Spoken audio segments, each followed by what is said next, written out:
Doctor और अब दर्द भी घुटने टेकेगा। चंडीगढ़ के एक युवक ने अमेरिका में कर दी एक सनसनीखेज वारदात। जी हां, चंडीगढ़ के एक युवक ने अमेरिका में अपनी गर्लफ्रेंड की चाकू से मारकर हत्या कर दी।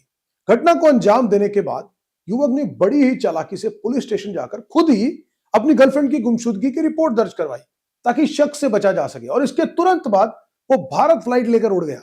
इस वारदात ने न केवल उनके परिवार बल्कि भारतीय समुदाय को भी झकझोर कर रख दिया। निकिता मूल रूप से हैदराबाद की रहने वाली थी और बीते कुछ वर्षों से अमेरिका में एक निजी कंपनी में काम कर रही थी। उनके पिता आनंद गोडशिला ने अब इस पूरे मामले में बड़ा दावा करते हुए कहा कि उनकी बेटी की हत्या किसी रिश्ते या प्रेम प्रसंग के कारण नहीं बल्कि रुपयों के विवाद में हुई है। आनंद गोडशिला के मुताबिक जिस युवक अर्जुन शर्मा का नाम इस हत्या में सामने आया वो उनकी बेटी का बॉयफ्रेंड नहीं है बल्कि वो पूर्व रूममेट था। उन्होंने कहा कि कुछ मीडिया रिपोर्टों में अर्जुन को निकिता का एक्स बॉयफ्रेंड बताया जा रहा है, जबकि ऐसा बिल्कुल नहीं है। वह केवल एक साझा और अपार्टमेंट में रहते थे जिसमें अन्य लोग भी साथ रहते थे। आनंद ने बताया कि अर्जुन और निकिता के बीच आर्थिक रूप से लेन देन हुआ था जिसके बाद यह विवाद का जन्म हुआ। परिवार के मुताबिक अर्जुन शर्मा ने निकिता से 3500 अमेरिकी डॉलर यानी कि करीब 3.25 लाख रुपए उधार लिए थे, जिन्हें वो वापस करने से लगातार बचता रहा। जब निकिता ने पैसे वापस मांगने पर जोर दिया तब यह विवाद गहरा गया। परिवार को संदेह है कि इसी बात को लेकर अर्जुन ने यह कदम उठाया और उनकी बेटी की हत्या कर दी। निकिता की चचेरी बहन सरस्वती गोडशिला ने बताया कि अर्जुन ने निकिता के बैंक खाते से राशि बिना अनुमति के निकाली थी और बाद में इलाज के नाम पर झूठा बहाना बनाकर भारत भाग गया। सरस्वती का कहना है कि हत्या से कुछ दिन पहले अर्जुन ने आर्थिक मदद के लिए निकिता और उसके परिवार को परेशान किया था। उन्होंने आरोप यह भी लगाया कि अर्जुन ने निकिता का मानसिक और आर्थिक दोनों रूप से शोषण किया।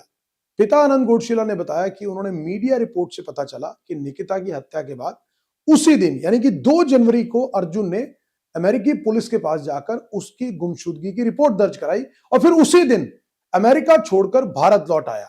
अब आनंद के मुताबिक ये तथ्य अपने आप में बहुत कुछ बताते हैं। अगर वो निर्दोष होता तो वहां से भागता क्यों?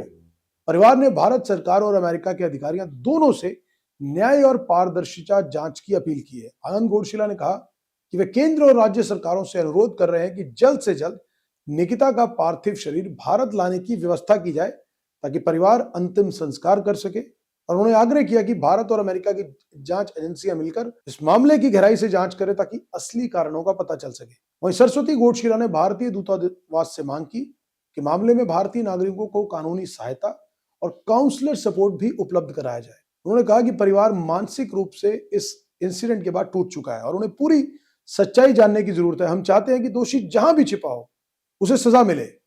फिलहाल अमेरिकी पुलिस इस हत्याकांड की जांच कर रही है। भारतीय विदेश मंत्रालय ने कहा है कि वो भारत स्थित परिवार और अमेरिका की जांच एजेंसियों के संपर्क में है। मंत्रालय के अधिकारियों ने यह भी बताया कि निकिता के शव को भारत भेजने की प्रक्रिया शुरू कर दी गई है। निकिता गोडशिला एक महत्वाकांक्षी प्रोफेशनल के रूप में जानी जाती थी। परिवार और दोस्तों ने उन्हें मेहनती, संवेदनशील और सकारात्मक सोच वाली युवती बताया। उनके सहकर्मियों का कहना है कि निकिता अपने काम को लेकर बेहद समर्पित थी और किसी भी तरह के विवाद से दूर रहती थी। अर्जुन शर्मा के चंडीगढ़ स्थित घर के पते और गतिविधियों की जानकारी अभी तक स्पष्ट नहीं है। अमेरिकी जांच एजेंसी अब भारतीय प्राधिकरणों के साथ मिलकर उसकी लोकेशन और मूवमेंट का पता लगाने की कोशिश कर रहे हैं।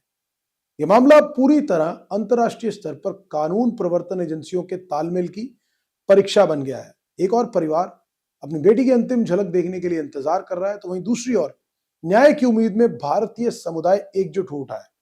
पिता आनंद गोडशिला ने कहा कि हम ये नहीं समझ पा रहे कि यह सब क्यों हुआ, लेकिन अगर पैसों के लिए किसी ने मेरी बेटी की जान ली है तो ये इंसानियत के खिलाफ सबसे बड़ा अपराध है, और हम बस सिर्फ एक ही मांग करते हैं कि हमारी अपनी बेटी के लिए जिस तरह से निर्दयता से उसकी हत्या की उसे पूर्ण रूप से न्याय मिले और दोषी को कड़ी से कड़ी सजा मिले। डॉक्टर और अब दर्द भी घुटने टेकेगा।